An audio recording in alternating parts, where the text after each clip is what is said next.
Radhe Radhe everyone, Pacific wall में आप सभी का स्वागत है।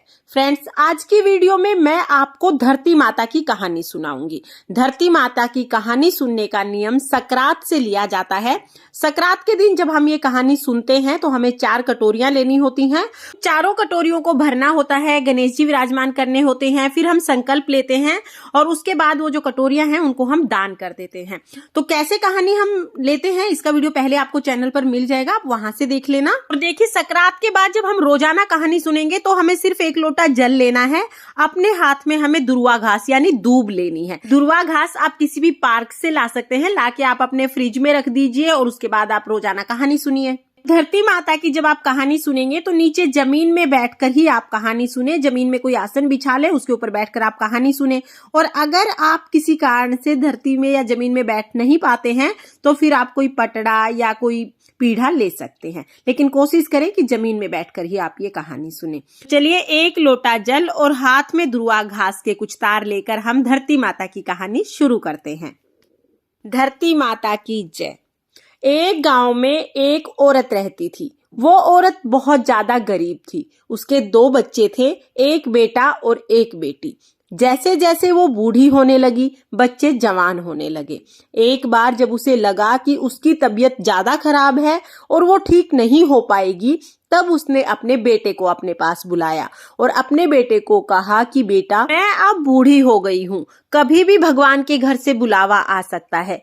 मेरे जाने के बाद यानी मेरी मृत्यु के बाद तुम अपनी बहन का विवाह किसी सुयोग्य वर से करना। अपने जैसा गुणी और अच्छा लड़का देखकर ही अपनी बहन की शादी करना। लड़के ने अपनी माँ को वचन दिया कि ठीक है माँ, जैसी आपकी इच्छा है मैं उसे पूरा करूंगा। अब कुछ दिनों के बाद वो औरत स्वर्ग सिधार गई। अब माँ की मृत्यु के बाद बेटे को अपना वचन पूरा करना था। अपने वचन को निभाने के लिए, अपनी माँ की इच्छा को पूरा करने के लिए वो अपनी बहन के लिए सुयोग्य वर ढूंढने निकल पड़ा। बहुत जगह गया, बहुत लड़कों को देखा, लेकिन अपने जैसा उसे कोई नहीं मिला। उसने सोचा कि माँ ने कहा था कि बिल्कुल अपने जैसा लड़का देखकर ही बहन की शादी करना। बहुत खोजने के बाद भी उसको अपने जैसा कोई दूसरा नहीं मिला। अब माँ को दिया हुआ वचन पूरा करने के लिए उसने सोचा कि मैं स्वयं ही अपनी बहन से शादी कर लेता हूँ। इस तरह से माँ को दिया हुआ वचन पूरा हो जाएगा। अपनी बहन से शादी करने का निर्णय करके वो घर में सामान ले आया। शादी के लिए जब सामान घर में लेके आया तो उसकी बहन ने पूछा कि भाई, ये इतना सामान आप क्यों लेके आए हो? तब उसने बताया कि बहन, तुम्हारी शादी है, तुम्हारी शादी के लिए लेके आया हूँ। बहन ने पूछा कि किसके साथ मेरी शादी कर रहे हो? भाई ने कोई जवाब नहीं दिया और घर से चला गया। बहन जब घर के बाहर गई तो आस पड़ोस की औरतों ने बहन को बताया कि तुम्हारा भाई ही तुमसे शादी कर रहा है। पहले उसे बिल्कुल यकीन नहीं हुआ, लेकिन बाद में जब भाई आया तो उसने अपने भाई से पूछा कि भाई, गांव की औरतें कह रही हैं कि तुम ही मुझसे शादी कर रहे हो। भाई ने कोई जवाब नहीं दिया और घर के बाहर चला गया। बहन ने जब देखा कि भाई ने कोई जवाब नहीं दिया तो बहन समझ गई थी कि गांव के लोग सच कह रहे हैं। बहन बहुत रोई, उसको बहुत दुख हुआ, लेकिन अब वो क्या करती।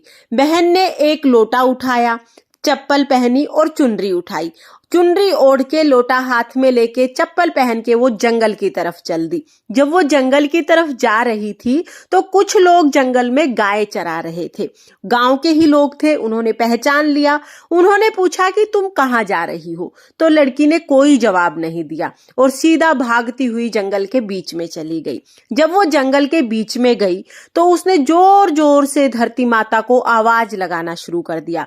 हे धरती माता, हे मेरी माँ, आप मुझे अपनी गोद में संभालो।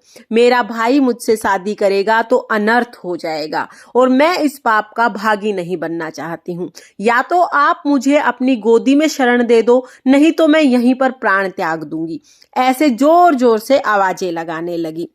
धरती माता फट गई और वो लड़की धरती माता की गोद में बैठ गई।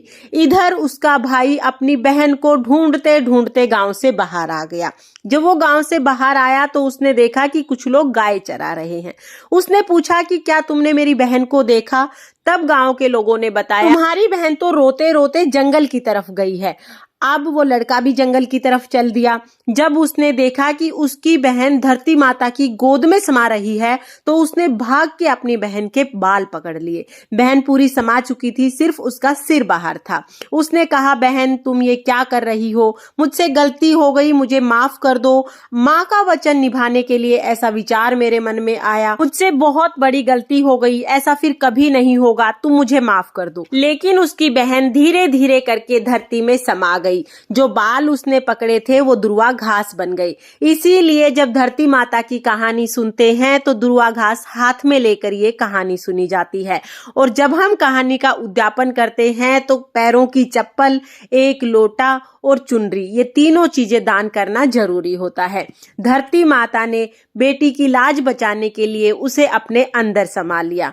हे धरती माता, जैसे आपने उस लड़की की लाज बचाई, जैसे आपने उसका सत रखा, ऐसे ही इस कहानी को कहते सुनते हुकारा भरते सबकी लाज बचाना, सबका सत रखना और सब पर अपनी कृपा दृष्टि बनाए रखना।